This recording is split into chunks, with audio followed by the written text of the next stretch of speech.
Hello, my name is Mackenzie and welcome to my J-Pop Journal With Me series. Today we're going to do a spread inspired by electropop queens Perfume and their MV for Cosmic Treat, which was the main promo song on the Nebula Romance Part 1 album released summer of last year. Perfume were kind of dormant for the last few years up until the release of this album. They had a lot of plans for 2020 that obviously fell through with the pandemic. And it's such a shame, dude, because a lot of those plans were super freaking cool. Like the Tokyo Olympics opening ceremony that they were going to be a part of. If you haven't read through the translated plans that were released or leaked, I'm not sure which, but you really should, because that was going to be one killer of an opening ceremony. After the 2020 slowdown, it took them a few years to gear back up to a more regular release schedule, and I was a little worried we'd get a disbandment announcement, not gonna lie. But luckily, I think we have at least a few more years left before that's on the table. The girls are, in their mid-30s now? So I definitely think once they're hitting their 40s and we're around like the 30th anniversary of the group's formation, I think it'll be around then that we'll have to worry about them announcing that. But I personally hope they last forever. I hope they never end, because we need more women in this industry, especially girl groups. We need more women that are older. I'm so tired of teenagers. I'm so tired of women just like fading out after 25 because they're considered too old to have a pop career. Like, I'm tired, you know what I mean? So I honestly hope that they're like literally old ladies and they're still performing. I hope they're still doing what they do best, even when they're old and gray, because I feel like that would be the most iconic thing that they could do in this industry right now. Like, that's unheard of for a girl group lasting as long as they have, let alone like even longer than they have. I don't know, I feel like that would be like their ultimate legacy, and I'd like to see them do it. I'd like to see them prove absolutely everybody wrong, you know? But anyway, I honestly haven't loved much of what Perfume has been putting out since Future Pop. I know that's a little bit of a jarring thing for me to say, considering the praise I just heaped on them and the hope that they'll last forever, but I mean, every artist has creative slumps, guys, you know? Not everybody's on their game all of the time, and Perfume can only have so many bangers before they're gonna miss sometimes, you know? And I guess it depends, because it's subjective. Like, some people are gonna listen to what Perfume's putting out right now and they're gonna love it more than anything else that Perfume's ever done. And then there's gonna be other people that, you know, this is a bit of a dull era for them. So it's really subjective. But yeah, for me personally, I did love Flow. Flow is my jam. That one is like straight dopamine into my brain. And Moon as well, I loved that one too. And I was excited for their first concept album when it was announced, but I really wish I liked it more. I'm not gonna lie. I listened to the album once, and I have not touched it since. There was maybe one or two album tracks I liked. I can't even tell you which ones it was, because I literally only listened to them once, but like, otherwise, I didn't care for it, and I haven't felt the need to play through it again since. So it's a bit of a bummer, but it is what it is. Maybe I will give it another go at some point. But there's just so much music that I listen to and so many other albums that I really like that I'd rather spend my time listening to than an album that just didn't hit the right way on the first listen, you know what I mean? The music video for Cosmic Treat is really cool and what I would expect from their team, but the use of AI for this project was disappointing. It's something a lot of Japanese acts are jumping onto, and it grates my nerves. Guys, like, it's not just because I'm an artist myself, although that definitely plays a role. It's especially in Perfume's case. They've built their career on the artists and creatives behind the scenes that made their high-tech image what it is today. They have an amazing creative team that can make this MV happen using their artistic talents. They didn't need AI to do the job.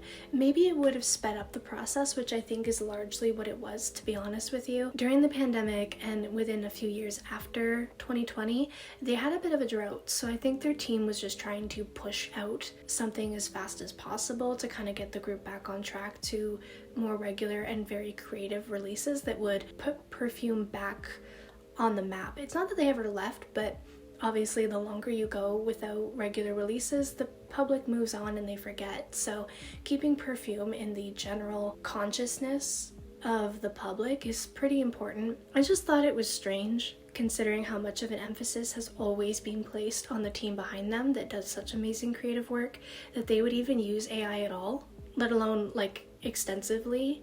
Like, this music video is very clearly extensively AI. That's just my opinion anyway. You know, leave it or take it, whatever, I don't care. But I don't know, I feel like Perfume is above that. I feel like Perfume, not just the girls themselves, but the entire team behind them are above the use of AI at this point. Like, they're better than that. And it just kind of it felt a little bit of a betrayal to their brand that they used it. But I don't know, maybe that's just me. But other than that though, the music video had a very cool concept, and I am looking forward to the second part coming out soon so I can maybe understand the story better. I feel like we need more than 2 music videos for something like this. Like, I feel like when artists do like really big, really cool cinematic projects like this, they always try to fit so much into a very short period of time. Like a music video that's 5 minutes long, and I don't know, I feel like that almost never works. Like, it ends up feeling like an unfinished project, because the Cosmic Treat music video, as cool as it is, it feels like there's so many like holes in the story that I don't understand really entirely what it's supposed to be, and it just left me with a lot of questions that I'm really hoping the second part of it answers. I feel like we need more than 2 music videos for something like this, like a cinematic project like this, unless you were to make the music video have like extra beginning, middle, or end parts, right? So like the music video isn't like, maybe the song itself is 5 minutes, but the whole video is like 7 to 10 minutes or something like that, to kind of flesh out the story a bit more. I kind of would have liked to have seen them go that route, but you know, I'll reserve my judgment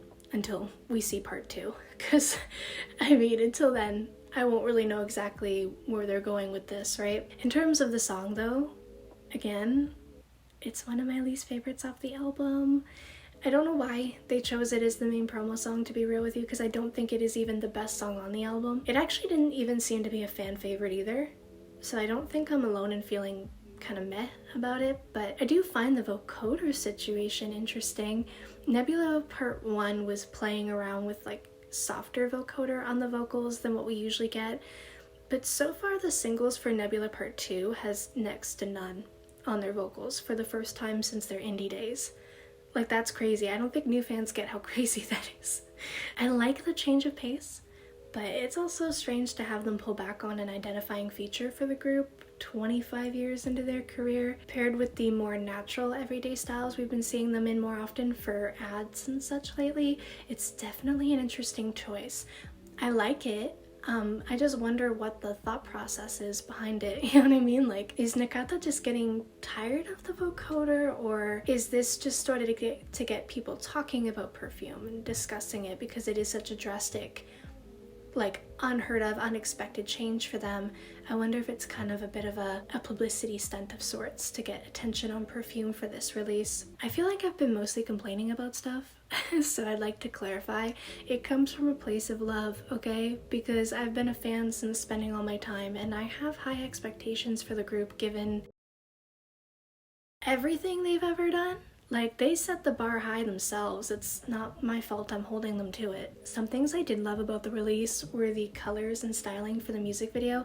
Perfume's outfits are so freaking cute, and I usually feel like they nail it with outfits. Like, I'm not usually worried about their styling, but for the last few years it's felt pretty stale. Like, their style all kind of started to look the same for every music video, and it was rare that we got something that felt like unique to that release and felt a little bit like exciting for them. The aesthetics for this era are like, I don't know what to call them. They're almost military-like, but that's not the word I'm looking for.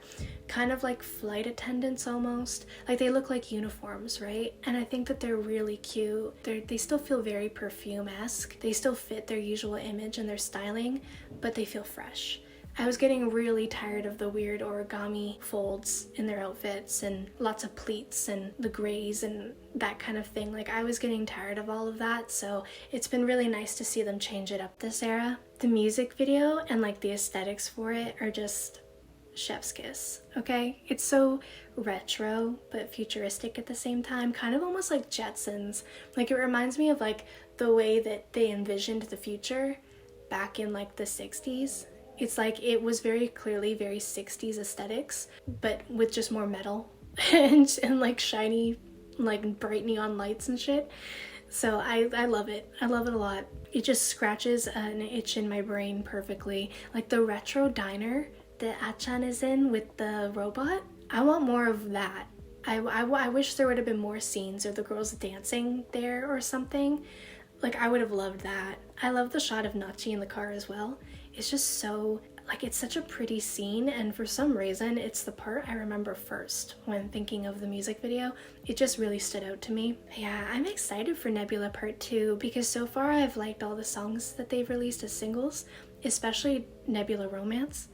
I'm hoping that the rest of the album is just as good as that track alone. If you enjoyed this video, I would appreciate a thumbs up or a comment, as it really helps my channel get recommended to others who may enjoy these videos too. If you like J-pop and journaling content and would like to see more of these, I have a playlist here on my channel for easy watching of previous episodes. I do a J-pop journal video once a month, so if you'd like to keep up with this series, feel free to hit that subscribe button so you don't miss them. I also do lots of other types of videos too.